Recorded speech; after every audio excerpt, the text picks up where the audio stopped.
Imagine you live in a country where you can vote, but only if you are rich. When the rulers promise self-government but still hold the keys to every door, where every law that touches your life, from salt to speech, must pass through a colonial filter. This was India in 1935. The British called it reform, Indians called it a chain, polished but still a chain. The Government of India Act 1935 was the empire's grand illusion, a gift wrapped in the language of freedom but tied with the knots of control. Was the Government of India Act 1935 a step towards freedom or just a better cage? Picture this, it is 1935. The British Empire is beginning to tremble. The Great Depression has shaken its purse, nationalist movements are boiling, and London knows it can't rule India with brute force forever. So it does what empires often do when cornered. It appears generous.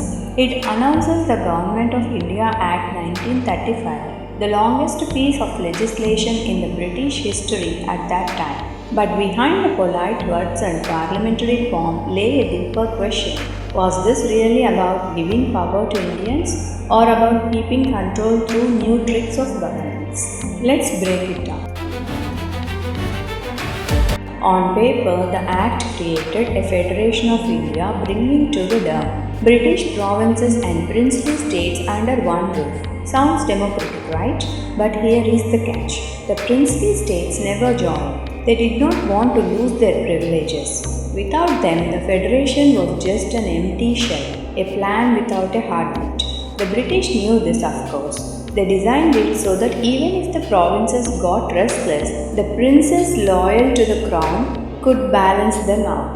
Divide and rule, now written into constitutional law.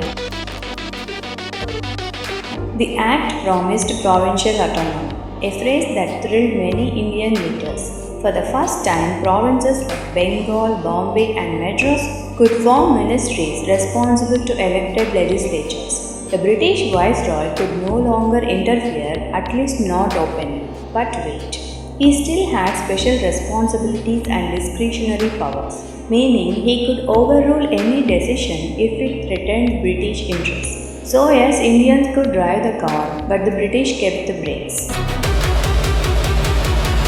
You might remember Dyarchy, the system introduced in 1919 where some subjects were handled by Indians and others by the British. It had failed miserably at the provincial level. So in 1935, the British moved it up to the central level. Now even at the top, the Viceroy and his council retained control over defence, foreign affairs and communications. In short, the empire kept the keys to the army, diplomacy and the post office. Everything else, Indians could debate about it endlessly. Here is another irony. The Act expanded voting rights to about 10% of the population, around 35 million people. That was progress compared to 1990. But 90% of Indians, farmers, women, the poor, were still outside the gates of democracy. It was like calling a few privileged men into the palace and saying, "See, you are free now." Even more powerful than politicians were the civil servants, the famous steel frame of the Raj. The Act entrenched their autonomy. The Indian civil service was insulated from local interference. No matter who got elected, the real machinery stayed British, polished, loyal, and unaccountable. And yet, paradoxically, this half-freedom stirred the hunger for full freedom. When Indian leaders like Nehru and Patel ran ministries under this act after 1937 elections, they saw firsthand how limited their power was. That experience became the moral and political training ground for the real constitution of 1950. Sometimes the road to liberation begins inside the illusion of it. This act teaches a timeless truth about power.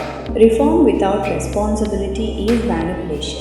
The British did not share power, they managed it to buy time, to fragment opposition, to pretend progress.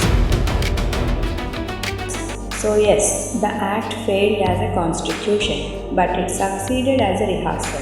Many of its features, the federal structure, provincial list, and even the idea of a strong center were later absorbed into the independent India's constitution. History has a strange sense of humor. What began as a colonial compromise became a democratic blueprint. And maybe that's the deeper irony. The empire built the scaffolding of every house that would one day replace it.